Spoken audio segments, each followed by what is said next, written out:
Hi guys, இன்றைக்கி நம்ம macro எப்படி யூஸ் பண்ணுறதுன்னு தான் பார்க்க போகிறோம். எக்ஸாம்பிளுக்கு இப்போ சேலரி ஸ்லிப்பு நான் அந்த மாதிரி ரெடி பண்ணி வச்சுருக்கேன். எக்ஸாம்பிள் சேலரி ஸ்லிப் ரெடி பண்ணுறதுக்கு தான் இந்த மாதிரி ரெடி பண்ணி வச்சுருக்கேன்.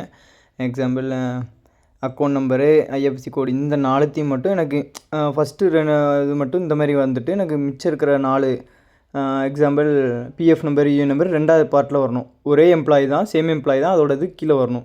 அதுக்கு எந்த மாதிரி மேக்ரோ போகணும்னா ஃபஸ்ட்டு ChatGPT மேக்ஸிமம் யூஸ் பண்ணி தான் நம்ம பண்ண முடியும். ChatGPTல இந்த மாதிரி நீங்கள் ப்ராம்ப்ட் கொடுக்கணும். VBA code macro takes employee data, அதான் ஃபஸ்ட்டு ஷீட் எனக்கு வந்து இந்த மாதிரி வேணும். Account number, IFSC code, UA number எனக்கு 2வது லைனில் வேணும். 1 லைன் லீவ் பண்ணி எனக்கு வேணும். அந்த மாதிரி பிளாங்காக 1 லைன் லீவ் பண்ணி பிளாங்க் பண்ணி எனக்கு கொடு மேக்ரோவில். அதுக்கான மேக்ரோ கோடு எனக்கு கொடுன்னு அந்த மாதிரி நம்ம டெக்ஸ்ட் பண்ணி கொடுத்துட்டோம்னா நமக்கு ChatGPTயே மேக்ரோ கோடு எல்லாமே ரெடி பண்ணி கொடுத்துரும். அதை எப்படி இன்சர்ட் பண்ணணும்னா 1 செகண்ட் வெயிட் பண்ணுங்கள். இதை காப்பி பண்ணிக்கோங்க. அது கொடுக்குற மேக்ரோ கோடை காப்பி பண்ணிவிட்டு Alt 11 இல்லைனா டெவலப்பர் ஆப்ஷன்லேயே மேக்ரோ இருக்கும். அதனால் Alt 11 அமுக்குனிங்கனாலே மேக்ரோ கோடு ஆட்டோமேட்டிக்காக வந்துடும்.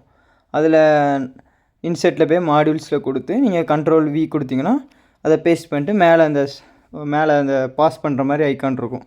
அதை கொடுத்தீங்கன்னா கோடு ஆட்டோமேட்டிக்காக ஒர்க் ஆகி உங்களுக்கு அந்த மாதிரி நீங்கள் எந்த மாதிரி ப்ராம்ப்ட் கொடுத்தீங்களோ மேக்ரோ அதுக்கேற்ற மாதிரி உங்களுக்கு ரெடி பண்ணி கொடுத்துரும். டாஸ்க் கம்ப்ளீட்னு மெசேஜும் சக்ஸஸ்ஃபுல்னு வந்துடும். இப்போ பாருங்கள் இங்கே இருக்கிறது எப்படி இந்த மாதிரி மாறிடுச்சுன்ட்டு. ஏன்னா இப்போ ஒவ்வொருத்தருக்கா சேலரி ஸ்லிப் இப்படி கீழே நமக்கு பண்ணி தனித்தனியாக பண்ண முடியாது. பண்ணால் ரொம்ப டைம் எடுக்கும். ஒரு 200-300 பேருக்கு பண்ணணும்னா இந்த மாதிரி மேக்ரோ பண்ணி தான் பண்ணணும்.